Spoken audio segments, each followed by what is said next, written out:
Imamat pasal 15 ayat 1-33. Ketidaktahiran pada laki-laki dan perempuan.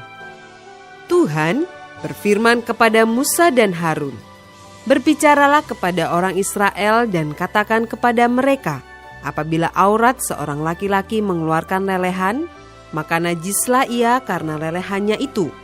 Beginilah kenajisannya berhubung dengan lelehannya itu. Bila auratnya membiarkan lelehan itu mengalir, atau bila auratnya menahannya, sehingga tidak mengeluarkan lelehan, maka itulah kenajisannya. Setiap tempat tidur yang ditiduri orang yang mengeluarkan lelehan itu menjadi najis, dan setiap barang yang didudukinya menjadi najis juga.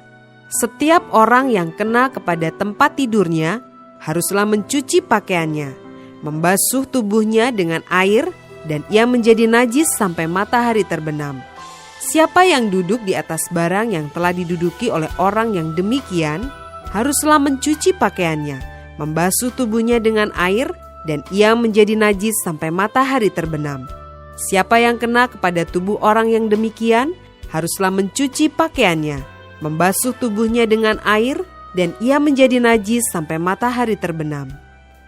Apabila orang yang demikian meludahi orang yang tahir, haruslah orang ini mencuci pakaiannya, membasuh tubuhnya dengan air, dan ia menjadi najis sampai matahari terbenam. Dan setiap pelana yang diduduki orang yang demikian menjadi najis. Setiap orang yang kena kepada sesuatu bekas tempat orang tadi menjadi najis sampai matahari terbenam. Siapa yang mengangkatnya haruslah mencuci pakaiannya, membasuh tubuhnya dengan air, dan ia menjadi najis sampai matahari terbenam.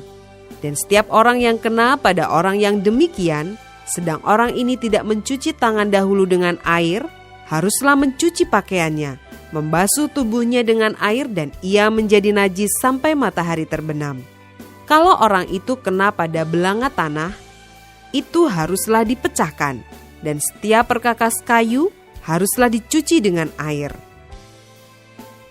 Apabila orang yang demikian sudah bersih dari lelehannya, ia harus menghitung 7 hari lagi untuk dapat dinyatakan tahir, lalu mencuci pakaiannya, membasuh tubuhnya dengan air mengalir, maka ia menjadi tahir. Pada hari yang ke-8, ia harus mengambil 2 ekor burung tekukur atau 2 ekor anak burung merpati dan datang ke hadapan Tuhan, ke pintu kemah pertemuan, dan menyerahkan burung-burung itu kepada imam. Lalu imam harus mempersembahkannya, yang seekor sebagai korban penghapus dosa, dan yang seekor lagi sebagai korban bakaran. Dengan demikian imam mengadakan pendamaian bagi orang itu di hadapan Tuhan karena lelehannya.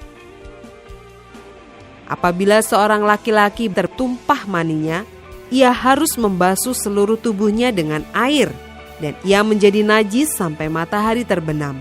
Setiap pakaian dan setiap kulit yang kena tumpahan mani itu haruslah dicuci dengan air dan menjadi najis sampai matahari terbenam. Juga seorang perempuan, kalau seorang laki-laki tidur dengan dia dengan ada tumpahan mani, maka keduanya harus membasuh tubuhnya dengan air, dan mereka menjadi najis sampai matahari terbenam. Apabila seorang perempuan mengeluarkan lelehan, dan lelehannya itu adalah darah dari auratnya, ia harus 7 hari lamanya dalam cemar kainnya, dan setiap orang yang kena kepadanya menjadi najis sampai matahari terbenam. Segala sesuatu yang ditidurinya selama ia cemar kain menjadi najis, dan segala sesuatu yang didudukinya menjadi najis juga. Setiap orang yang kena kepada tempat tidur perempuan itu haruslah mencuci pakaiannya, membasuh tubuhnya dengan air, dan ia menjadi najis sampai matahari terbenam. Setiap orang yang kena kepada sesuatu barang yang diduduki perempuan itu haruslah mencuci pakaiannya, membasuh diri dengan air, dan ia menjadi najis sampai matahari terbenam. Juga pada waktu ia kena kepada sesuatu yang ada di tempat tidur atau di atas barang yang diduduki perempuan itu, ia menjadi najis sampai matahari terbenam. Jikalau seorang laki-laki tidur dengan perempuan itu dan ia kena cemar kain perempuan itu, maka ia menjadi najis selama 7 hari. dan setiap tempat tidur yang ditidurinya menjadi najis juga. Apabila seorang perempuan berhari-hari lamanya mengeluarkan lelehan, yakni lelehan darah yang bukan pada waktu cemar kainnya, atau apabila ia mengeluarkan lelehan lebih lama dari waktu cemar kainnya, maka selama lelehannya yang najis itu, perempuan itu adalah seperti pada hari-hari cemar kainnya, yakni ia najis. Setiap tempat tidur yang ditidurinya selama ia mengeluarkan lelehan haruslah baginya seperti tempat tidur pada waktu cemar kainnya, dan setiap barang yang didudukinya menjadi najis sama seperti kenajisan cemar kainnya. Setiap orang yang kena kepada barang-barang itu menjadi najis, dan ia harus mencuci pakaiannya, membasuh tubuhnya dengan air, dan ia menjadi najis sampai matahari terbenam. Tetapi jikalau perempuan itu sudah tahir dari lelehannya, ia harus menghitung 7 hari lagi. Sesudah itu barulah ia menjadi tahir. Pada hari yang ke-8 ia harus mengambil 2 ekor burung tekukur atau 2 ekor anak burung merpati dan membawanya kepada imam ke pintu kemah pertemuan.